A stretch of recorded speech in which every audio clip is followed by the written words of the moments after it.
Początki interaktywnych filmów, albo FMV w skrócie, sięgają lat 90. XX wieku. To w roku 1992, jeszcze na konsolę Sega CD, wyszła jedna z pierwszych gier tego gatunku, czyli Night Trap. Na 25-lecie gry została ona wydana również na PlayStation 4, ale z jakichś dziwnych powodów nie trafiła do europejskiego PS Store, a limitowana edycja pudełkowa rozeszła się w mgnieniu oka i teraz można ją nabyć jedynie za jakieś gigantyczne kwoty na eBayu i innych tego typu stronach. W późniejszym czasie pojawiły się już bardziej znane tytuły, jak na przykład The Seventh Guest, Phantasmagoria, Harvester czy Under a Killing Moon z serii o przygodach Texa Murphy'ego. Przez kilka kolejnych lat gier FMV pojawiało się dość sporo, chociaż nadal była to niewielka ilość w porównaniu do ogólnej ilości wydawanych gier. A po roku 2000 zainteresowanie tym gatunkiem mocno osłabło i wychodzi ich jak na lekarstwo. Myślę, że jednym z powodów mogło być to, że większość z tych gier to gry przygodowe typu point and click, a popularność tego typu gier w tym okresie znacząco spadła, ustępując pola strzelankom i grom przygodowo-zręcznościowym. Nie oznacza to jednak, że FMV całkiem zniknęły z rynku. Od czasu do czasu pojawiają się jeszcze jakieś tytuły.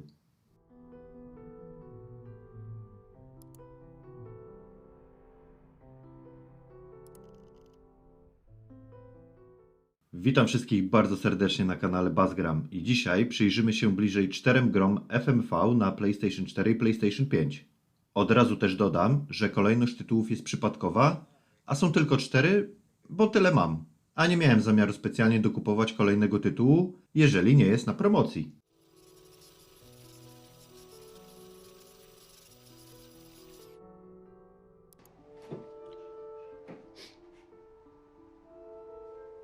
Mirror, mirror on the wall. Erika. Erika to interaktywny thriller psychologiczny od brytyjskiego studia Flavorworks, powstały w 2019 roku. W lipcu 2020 gra została umieszczona jako jedna z 3 gier w comiesięcznej ofercie PS Plus. Erikę Mason nawiedzają koszmary z dzieciństwa, w których to przeżywa ciągle od nowa brutalną śmierć swojego ojca. Kiedy kilkanaście lat później na progu swojego mieszkania znajduje paczkę, a w niej coś, co zdaje się łączyć z wydarzeniami z dzieciństwa, życie Eryki zaczyna wchodzić na nowe tory. Niebezpieczne tory. Musicie przyznać, że brzmi to ciekawie. Kiedy po raz pierwszy podszedłem do tej gry w 2020 roku, to przyznam, że główny wątek fabularny został zepchnięty na 4. plan, zostawszy wyprzedzonym przez drewnianą grę aktorską, słabe dialogi oraz luki przyczynowo-skutkowe w rozumowaniu bohaterów gry. Bo tak, mimo że to my kierujemy poczynaniami Eryki i to my poniekąd decydujemy, jak potoczy się fabuła, to na niektóre rzeczy wpływu nie mamy, jak na przykład zupełnie niezrozumiałe decyzje policji. No ale nic to. Nie każdy film jest przecież od razu arcydziełem z wyśmienitym scenariuszem. W przypadku gier FMV też może się trafić kino klasy C. Jednak dałem Erice jeszcze jedną szansę i mimo nadal widocznych niedociągnięć grało mi się zupełnie przyzwoicie. Krótko, ale przyzwoicie. Gra informuje nas na wejście, że żeby odkryć całą prawdę i tylko prawdę, będziemy musieli zagrać kilka razy, w toku rozgrywki podejmując różne decyzje. I w sumie myślę, że tak właśnie zrobię. Siądę do niej jeszcze ze 2 czy 3 razy, zobaczę co ekscytującego jest jeszcze do odkrycia w tej produkcji. Did you know he co-founded Delphi House with this man, Lucian Flowers? Jako ciekawostkę podam, że w Erikę można grać używając do tego dedykowanej aplikacji na Androida i iOS. A jeżeli nie chcecie, albo macie już PlayStation 5, z którym ta aplikacja nie współpracuje, to możecie grać na padzie, używając do tego celu tylko i wyłącznie panelu dotykowego. Jest to jedyna produkcja, w której się z tym spotkałem. Gra posiada polskie napisy, niestety odnoszą się one tylko do dialogów. Żaden z dokumentów w grze nie został przetłumaczony na język polski.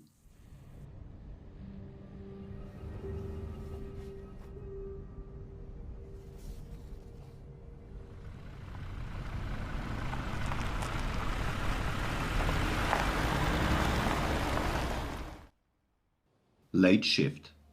Late Shift to jedna z wielu gier FMV wydanych przez studio Wales Interactive. Zresztą inną produkcję od tego walijskiego studia jeszcze zobaczycie na tej liście, jako że są oni największymi wydawcami interaktywnych filmów na PlayStation i chyba w ogóle na rynku. Główny bohater historii, Matt, jest studentem i pracuje jako parkingowy. Pewnej nocy przyłapuje jakiegoś typa, który chce podprowadzić auto. Złodziejaszek bierze naszego bohatera na zakładnika i przez to wciąga go w londyński świat przestępczy. Akcja jest wartka, dialogi w większości naturalne i gra aktorska stoi na bardzo przyzwoitym poziomie. Już od pierwszych chwil widać, że produkcja Late Shift stoi na wyższym pułapie niż produkcja Eriki. Ponownie, gra jest krótka, ale większość ze współczesnych FMV-ów jest. Myślę, że to może być kwestia kosztów. Gra ma 7 zakończeń, co zachęca do wracania do tej produkcji. Jeżeli chodzi o sam gameplay, to wygląda to bardzo prosto. Dochodzimy do jakiejś sceny, w której musimy podjąć decyzję. Robimy A, B czy czasami C. Nie ma tu za dużo kombinowania. Erika wygląda bardziej jak gra, na przykład oglądamy przedmioty lub rozpakowujemy paczkę. W Late Shift nasze decyzje są bardziej ogólne. Rzeczywiście wygląda to jak interaktywny film. Coś jak Black Mirror Bandersnatch, jeżeli oglądaliście / graliście na Netflixie.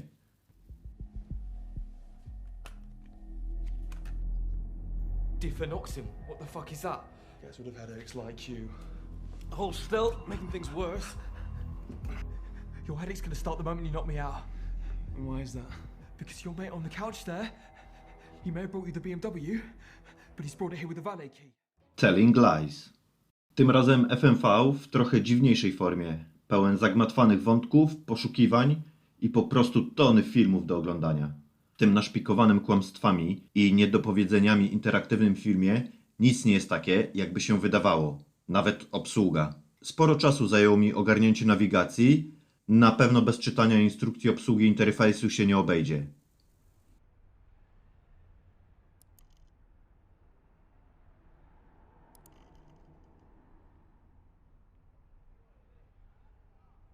Jakaś kobieta przychodzi do domu, siada przed ekranem komputera i tu już wkraczamy my. Oglądamy filmiki, wpisujemy lub wyszukujemy hasła, wstawiamy znaczniki i tagi do filmików i staramy się odkryć prawdę o 4 osobach. Jaką prawdę?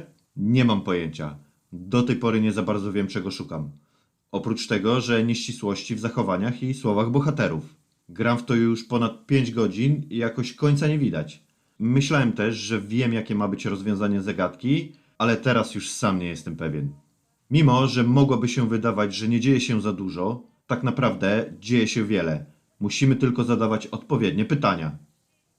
Przyznaję, że nie jest to tak pełny akcji tytuł jak Late Shift, ale do przodu pcha nas bardzo ciekawy i zagmatwany scenariusz oraz bardzo dobra gra aktorska.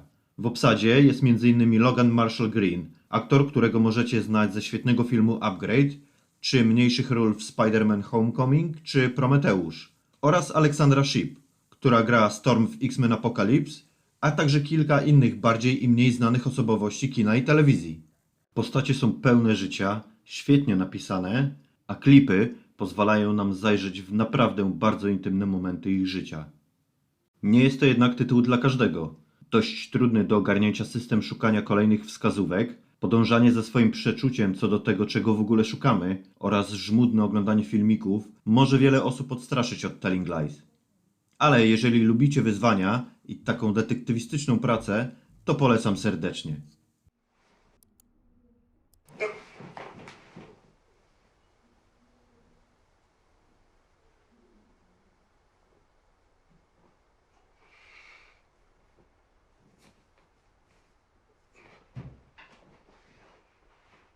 Hey, honey. Oh, look. Oh, that tooth is gonna fall out any day now. The Bunker.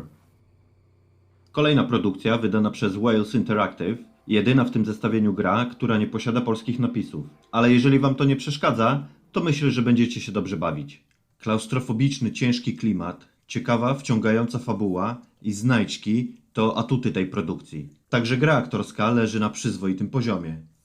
Naszym bohaterem jest John, człowiek, który spędził dosłownie całe życie w schronie w Anglii, po tym jak na Ziemi wybuchła wojna atomowa. Każdy jego dzień wygląda tak samo. Rutyna. Trzymanie się ściśle określonego planu pozwala mu przeżyć i nie zwariować, póki coś się nie wydarza.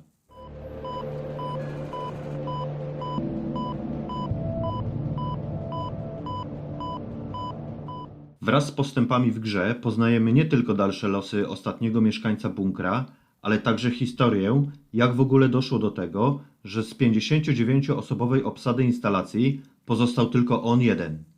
Bunkrowi, podobnie jak Erice, bliżej jest do gier point and click niż innym produkcjom, dzięki czemu gra się przyjemnie i wprowadza urozmaicenie w świat FMV. Jak w większości przypadków gra jest krótka. Jedno przejście zajęło mi około 3 godzin może, a że ma tylko 2 zakończenia, to myślę, że całość wraz ze znalezieniem wszystkich rzeczy można ukończyć przy jednym dłuższym posiedzeniu. On bare minimum, we might make 14. And bare minimum means? I didn't like to press him, but scurvy, rickets. Christ. Ben. Then we all just withered away to skin and bone. Maybe I should have just left the hatch open and gone for a nice stroll in the fresh air instead. What do we do? We don't. I to by było na tyle, jeżeli chodzi o interaktywne filmy z mojej strony. Przynajmniej na razie. Jak tylko trafi się jakaś dobra promocja, to nie omieszkam zaopatrzyć się w kolejne tytuły z tego gatunku. Dajcie znać, czy chcielibyście zobaczyć kolejną część takiego zarysu gier FMV. A ja się z wami żegnam. Do usłyszenia następnym razem. Cześć, cześć!